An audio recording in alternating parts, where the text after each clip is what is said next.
Ballia police ने एक हत्याकांड आरोपी को अवैध तमंचा व जिंदा कारतूस के साथ किया गिरफ्तार। नमस्कार, आदाब, मैं हसन खान, तेज 24 लाइव से आप देख रहे हैं तेज 24 लाइव। खबर बलिया से। बलिया एसपी राजकरण नैयर के निर्देश में अपराध एवं अपराधियों के विरोध चलाए जा रहे अभियान के क्रम में थाना रसड़ा पुलिस को बड़ी सफलता मिली है। थाना रसड़ा पुलिस टीम द्वारा तत्परतापूर्वक घटना के शीघ्र अनावरण हेतु सीसीटीवी फुटेज सहित तकनीकी साक्ष्य का संकलन करते हुए मुखबिरी सूचना के आधार पर वाहन चेकिंग के दौरान कोटवारी मार्ग से पूर्व प्रधान के हत्याकांड के एक आरोपी को अवैध तमंचा एवं कारतूस प्रयुक्त बाइक के साथ गिरफ्तार कर लिया। पुलिस ने संयुक्त धाराओं के तहत चालान न्यायालय कर दिया।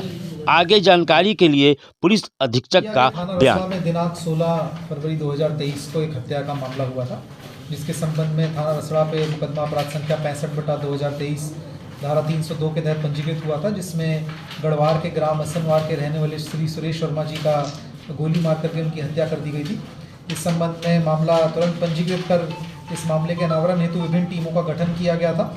इस संबंध में परिवार में जो तहरीर प्राप्त हुई थी उसमें 3 लोगों को नामजद किया गया था, जिनसे पूछताछ की जा रही थी। लेकिन पूछताछ के दौरान वो अन्य साक्ष्य संकलन कई चीज़ों को जो मिलान करवाया जा रहा था, मामले की विवेचना के दौरान जो कुछ सीसीटीवी फुटेज इकट्ठी करी थी, इसके संबंध में बताना चाहेंगे पूरी टीम ने लगभग 50 कैमरास को खंगाल करके विभिन्न फुटेज को इकट्ठा करके एक फाइनली हमारे पास एक मोटरसाइकिल और जिस पे बैठे हुए हमारे जो असाइलेंट्स थे जिन्होंने अपराध किया अभियुक्त है उनको चिन्हित किया गया था। उनसे मिलान करवाना व अन्य जब हमारी जांच चल रही थी तो उनमें जो 3 नामजद लोग थे उनका उस मोटरसाइकिल पे होना नहीं पाया जा रहा था, उनका उसी समय किसी और जगह पे होने के तथ्य हमारे सामने आ रहे थे। इस करके इसकी विवेचना के क्रम में आगे अन्य सूत्रों से और अन्य टेक्निकल तरीकों से और ह्यूमन इंटेलिजेंस के माध्यम से जानकारी करने पर बताना चाहेंगे कि रसड़ा पुलिस को सफलता हासिल हुई है और इस मामले के एक मुख्य अभियुक्त आलोक सिंह, जो कि थाना क्षेत्र रसड़ा के ही रहने वाले हैं, उनको रसड़ा पुलिस ने गिरफ्तार किया है, जिन्होंने अपनी गिरफ्तारी के बाद अपना जुर्म में होना कबूल किया है। और इनकी निशानदेही पर जो बाइक हमारी जो सीसीटीवी में भी हुई है, वही इनके कब्जे से बाइक भी हमारी बरामद हुई है। इन्हीं की खुद की वह बाइक थी जो कि इस घटना में इस्तेमाल हुई है। उसके अलावा घटना में जो हमारे अन्य तथ्य हैं, जो भी अन्य हमारे इसमें चीज़ें थी घटना से पहले की और घटना के बाद की जो घटनाक्रम हुए हैं उसके बारे में विस्तृत रूप से इन्होंने बताया, जिसके क्रम में एक और व्यक्ति जो कि इनके साथ था, जो कि इस मामले में इन्वॉल्व था, जो कि असनवार गांव का ही रहने वाला सौरव उपाध्याय है, उसको इस मामले में वांछित करते हुए उसकी तलाश की जा रही है। सौरव उपाध्याय पे 25,000 रुपये का इनाम घोषित किया जा रहा है उनके पकड़ने के लिए।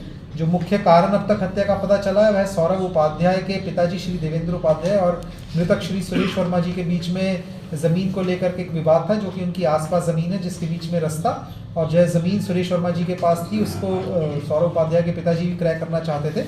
इसी चीज़ को लेकर के इनके बीच में विवाद था, जिसके क्रम में सौरव उपाध्याय के द्वारा ये घटना करने का एक बहुत स्ट्रॉन्ग मोटिव था और उनके द्वारा घटना की गई है।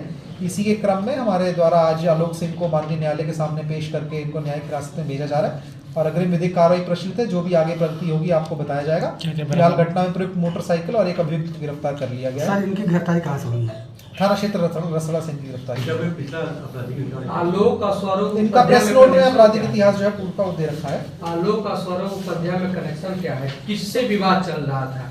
विवाद जो अभी तक सामने आ रहा है, सौरव उपाध्याय के पिता और मृतक श्री सुरेश वर्मा के बीच में विवाद था, जिसमें सौरव उपाध्याय भी कई बार, क्योंकि मृतक और इनका आपस में वो रहता था, तो सौरव उपाध्याय भी कई बार उसमें इन्वॉल्व रहते थे।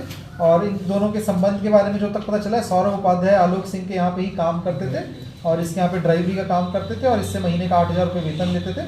और घटना वाले दिन क्योंकि दोनों साथ रहे हैं तो दोनों का इकट्ठे होना और घटना में सम्मिलित होना अपने आप में दिखा रहा है कि इन दोनों की अच्छी नजदीकियां रही होंगी, जो है इसके साथ जाकर के ऐसा अपराध। पीड़ित पक्ष ने जो थाने में नामजद तहरीर दिया है जो व्यक्तियों को, तो उनकी क्या होगी, किस तरह से? देखिए, अभी तक की विवेचना में उनके खिलाफ हमको कोई ऐसा तथ्य नहीं मिला है कि हम उनको इस मामले में आरोपी माने।